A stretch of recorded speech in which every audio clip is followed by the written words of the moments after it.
Did you hear that plague? They found a case of the plague yesterday. Yeah, I heard that. What else, man? Was that on your bingo card?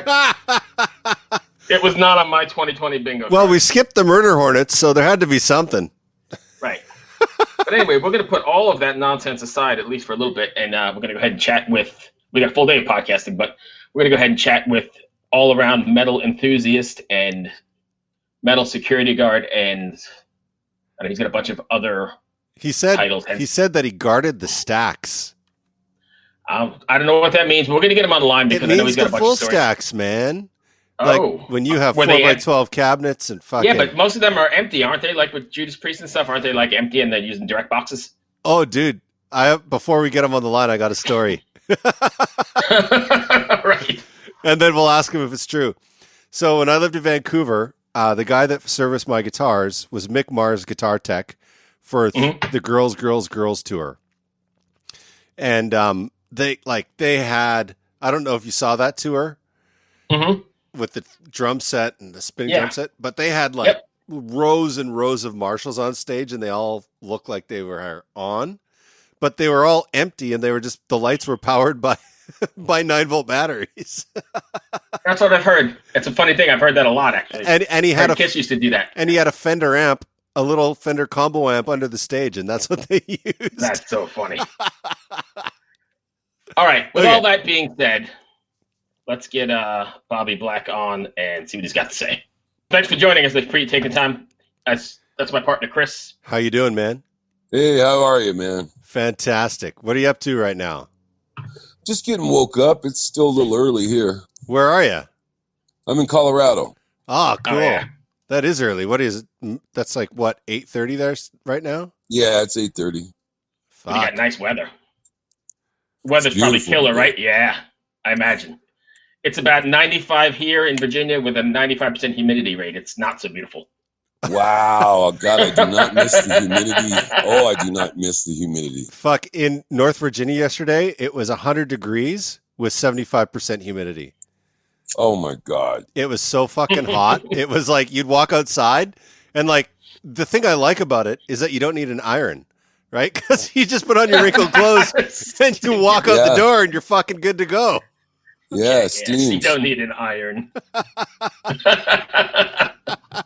You know me, I'm a suit and tie guy. Nice. Anyway, Bobby, thanks for joining us. What have you been up to these days? Well, right now I'm in the midst of producing a movie, and it's probably one of the most difficult things I've ever done. You doing it all yourself? Yeah. I just brought on an assistant producer to give me a hand, but it's been a rough go. I've been an actor for 25 years, and this producing is for the birds. I tell you, it's hard work, man. Like, I'm sorry, I'm from the film business, so I just my history is in the film business. I mean, I'm not anymore. But when you say producing, do you mean like you're funding the film, or you're directing the film, or you're doing all of that? I put together the cast, the crew. I did all the locations. I did all the contracts. I'm raising all the money. And I'm trying not to go crazy at the same time. Crazy. Yeah. So you're a true DIY movie. Yes. Yes. What's the movie about? It's a tattoo comedy. It's about a tattoo shop and all the hijinks and shenanigans that take place in there, keeping it funny. There's a good story arc. There's some drama. There's some romance, and there's a lot of fun in it. There's a lot of fun. The first time we had a roundtable reading, everybody was just absolutely cracking up the whole time. Nice. So did you write the script as well? No, my buddy Idolo, my partner in Chamber Piece Films, he wrote it, and he'll be directing and doing DP on it. Oh, cool. Nice. And sorry, I'm a technical guy, so I always ask questions. Are you shooting on DSLR? Are you going to go with like a red cam? What are you guys doing? We're not going with a red. We've got I can't remember. That's okay. It doesn't matter. It's a 4K. Of some sort. I don't know. That's nice. We were talking with the guys at Mushroom Head the other day. They were shooting an 8K. Yeah, there's some crazy stuff going on out there. That's a little outside our budget right Oh, now. yeah. We're keeping it real small, you know. I get it. No, the guys in Mushroom Head, they had an 8K camera shooting raw. Wow. I was just like, I can't even imagine how big those files are. oh, I know, it's fucking crazy. I did a bunch of work for Disney a few years ago, and I was working with their technology department, and they were shooting at 8K, 120 frames a second raw. The data rate was 1 gigabit per second. Wow. It was fucking crazy. Imagine the drives. They were shooting to SSD RAIDs. Like, oh man, that's when you know you have fucking cash to burn. I can't even imagine the kind of machine you'd have to use to edit that stuff. Oh, it was all done at the Swiss Institute of Technology, so they had like anything at their disposal.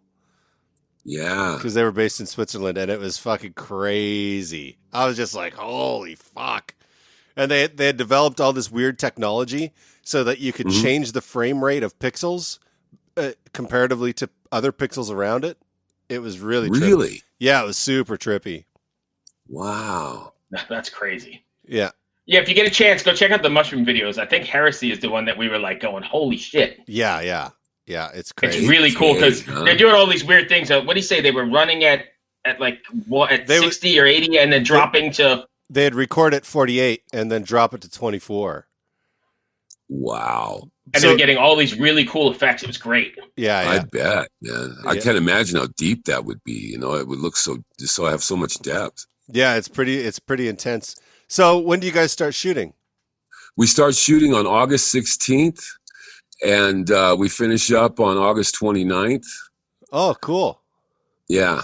Yeah. And we're hoping... Is there a title or working title? The working title is The Shop. Oh, nice. And you can find it on IMDb, just The Shop 2021. All right, cool. How did you get involved in filmmaking? Well, I got my partner, Idolo. He's a writer and a producer. He's a writer and a director and a DP, but he's not very good at negotiations and hustling. You know what I mean? Yeah. So that hat just kind of fell on my head and off I went, you know? Yeah. Did you get that kind of skill from being on the road?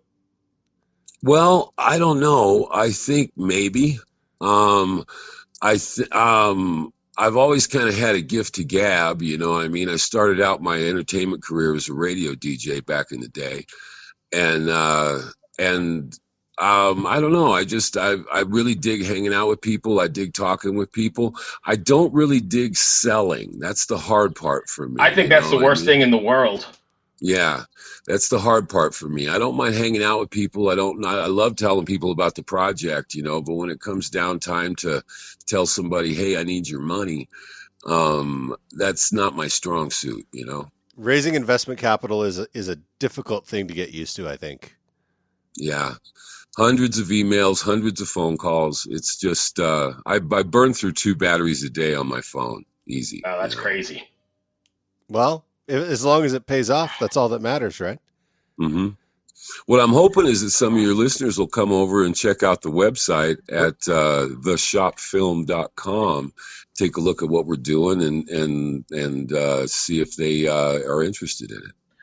Cool. So are you doing it like kind of like a Kickstarter, like people can donate to the film? Absolutely. Yeah. We've got a lot of really good producer opportunities for people on a lot of different levels. You know, we've got investment levels that are, you know, very reasonable. We've also got some that are pretty high, depending on what it is you want from the film. We can do product placement. We can give you a walk-on role. We can give you a percentage of the back end. There's lots of stuff that we're offering. Cool. That's awesome. So, since this is a podcast about heavy metal, and I want to make the tie-in so our listeners really get it and maybe go out and check out your stuff, tell us how you are. Are you a metalhead from the beginning? I've heard you've got some stories and you've been on the road with some people. And actually, Chris has a question too about being on the road. So, my experience in the music business, it started out as I was a security guard guarding the stacks for a metal band called Mortuary. Oh yeah. Yeah, and there's the question Chris has, and we're going to interrupt you for a second. Go ahead, Chris. What's that? Okay, so how many of the cabs on tour were real, and how many were empty? How many of the cabs, the guitar cabinets on tour, were real, and how many were empty? The ones that we were using, everything was real. Oh wow. Oh wow. Yeah. We didn't know if it was like the old Motley Crue or Judas Priest thing where they had them all just lit up and then they were using like a fender under the stage or something. Yeah, right. No, these guys were for real. They were using their own stacks, and I was guarding them from the moshers, you know. Yeah. And at that point, I had not had a lot of experience with moshing, so when this thing kicked off, I thought it was a riot. And nice. And the guys didn't give me any heads up. They just said if anybody gets too close to the stack, stop them. So they're moshing around this circle as they go around, and this one guy came in and almost ran into the stacks, and I clocked him one. He fell down. He got back up. He got back into the melee, and he went back around. And I expected him to come back around and give me a shot when he showed back up. And he just threw up the devil horns and told me, "Awesome bouncer, dude," and went right on around the road, you know. And I thought, my God, I'm getting paid to hit people that like it. Nice. I went from that. I worked with that band for a while, and then I had the opportunity. Well, another metal story that I got to offer is when I was living in Maui. I was security for a bar called Tigers, which was a very popular bar. And one night, Dave Mustaine was in there. And this was, I don't know if he's still drinking, but this was when he was drinking real heavy, and he was just sloshed. I mean, sloshed. And everybody was trying to hang out with him and take pictures. This is before picture cell phones. This is when people had cameras.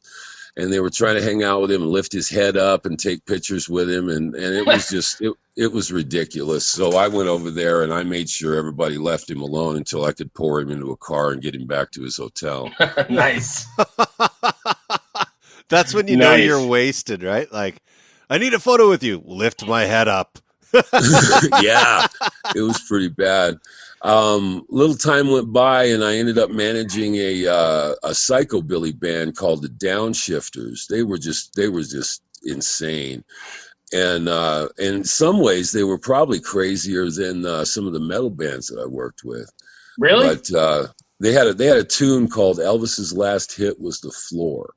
That's who these guys were. Oh man. That's who these guys were. You know what I mean? They were off the chain, you know. I worked with them for a while, and then I got into radio, and I started being a radio DJ, and I started hanging out with other rock stars, and I had a real good time doing that stuff. Where were you DJing at? In the state of Hawaii, on the Big Island. Oh, cool. Is that where you're from, Hawaii? No, I'm from California, but I was out in Hawaii for about 10 years. Well, just hanging out, enjoying the weather? Well, I was a radio DJ. I had a motorcycle shop and a tattoo shop. Oh, cool. Are you a tattoo artist? Yeah, I've been tattooing since I was a kid, man. My Uncle Eddie taught me how to tattoo when I was 16, and I've been doing it ever since. Oh, fucking A. Where can we see some of your work? Great. There's some of my work out there on the net. You can probably go to bobbyleeblack.com and see some of my stuff. Cool. I think there's still some up there. There was a tie-in perfectly, and now you can go ahead and give that plug again. Now that you know you got some metal blood running through your veins, what's the Kickstarter spot or the? Actually, IMDb? the website is theshopfilm.com. There you go. And it's about a tattoo shop and all the crazy shit that goes on in it. Absolutely, absolutely. And I imagine a lot of what happened to you somewhere along the road and all this stuff has sort of made its way in there, protecting the innocent, right? Yeah, all the stories that I tell in the movie actually happened. but the names have been changed to protect the innocent. They have. Yeah. Right. But I have a buddy in Canada who's a tattoo artist, and he has like this. He's like, I'm not going to name any names, but here's what happened at my shop today. He always gives his story, and it's so fucking crazy. I'm like, really? Oh, it's amazing. It's amazing the things that happen inside a tattoo shop. It just boggles the mind. Every time I think I've seen it all, another one will show up with something that even blows my mind even more. So, All right, so give us a crazy story. Something crazy that's happened to you at a tattoo shop. All right. So this guy that looks like Don Knotts comes into my shop and he says he wants a tattoo on his hip of a bird. So I'm like, okay, whatever, dude. But it turns out he wants it on his butt cheek. So I tattoo it on his butt cheek, whatever. He comes back in a few days later and gets a butterfly on the other butt cheek. So I'm like, all right. And then a little time goes by and he comes in. He says he wants to do a bikini bottom of vines and birds and flowers and butterflies. So over a year's time, I tattoo everything that is within the bikini bottom. I mean everything. And it was a really awkward year, you know. How much must that hurt? Oh, I can't even imagine. But he was digging it, you know. He was into it. He was having a ball. So I got to ask, even the boys? Oh, the boys, everything. There was nothing left. We got the general, we got the duffel bag, we got the taint, we got everything. I can't imagine, like, hey, how was your day, honey? Great. I was tattooing nuts all day. Yeah. Yeah. I hope he showered. Oh. Yeah, some days are better than others in every job, you know? Yeah. Yeah. Now, here's the question. Did it move? He had the pump. Oh. He had the pump, man, so it just pumped right up for me, and it was easy to tattoo. Oh yeah, because you would have to do that, right? Otherwise, it wouldn't work. Well, you can twist it over a pop can, you know. Oh. Wait, what? Wait, whoa! Wait a second. Wait a second. We gotta go shortly because we got another one coming up. But you gotta tell me what you're talking about. Twist it over a pop can. Okay, so imagine you got a pop can in your hand, kind of like a throttle on a motorcycle. Okay. Yeah. Okay. You put that underneath the Johnson, and then you put your thumb on the head of the thing, and you twist so that it's. I'm already out, but stretches over the can. So I gotta ask you another question then. Is there a? I mean, I'm guessing you've done this more than once then. Oh yeah. Wow. Yeah, I've done it enough times that I have a system now. I guess the can system. We just gave it away. Your trade secret. Uh-oh. Yeah, we have. Yeah, right. That's my big trade secret right there. I shouldn't have said that. Yeah. You're like, 1 second. I just have to finish this Coke. Then I'll tattoo. Right. So this may not even be valid because you may have answered it already. But what's the craziest thing you've tattooed? The craziest place? Is that it? Well, I'll put it like this. There's no part of the human body I haven't tattooed on a male or a female except for the eyeball and the tongue. Wow. All right. I don't know about that whole eyeball thing. I don't know, but I've been seeing that here and there every once in a while. And yeah, I don't know. I don't mess around with that. No, I guess each his own, but even I guess a liability would probably suck as a tattoo artist as well. I would be afraid of making somebody blind. Yeah, that's what I'm saying. No way. Yeah. Horrible. Yeah. Well, cool, man. I don't have anything else, Chris. I don't, but now I want to see this film. Is there any Johnsons over a pop can in the film? I hope so. No, we're not. We're going to try to keep it at least at an R. Okay.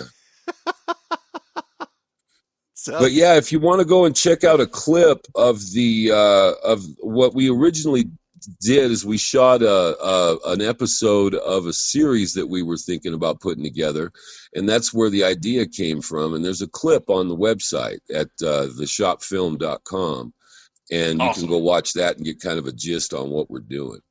Awesome. Perfect. Thank you for taking the time, man. I really appreciate it. Good luck with everything, and I encourage our listeners to go check it out, and maybe you'll see some of those stories you got from the road. Right on, man. Thank you very much for your time. Thanks, no worries. man. Thank you, Bobby. We'll talk to you soon. All right. Bye-bye. All right. Later, my friend. Bye. Welcome to my 120 seconds of Brutally Delicious. I'm Ash Leigh, and this week I'm focusing on rot. They're a Tough as Nails trio from Casper, Wyoming. Rock classifies their genre, I guess, as heavy metal. That's what it says on their Facebook, which I don't know what I would put them in. I guess I'd put them in that because they literally have so many style influences that just vary from song to song or album to album, while granted still being able to capture their own distinct sound. So I think that deserves a huge pat on the back. They've got 3 full-length albums and 1 EP out. Their newest album is Triple Black.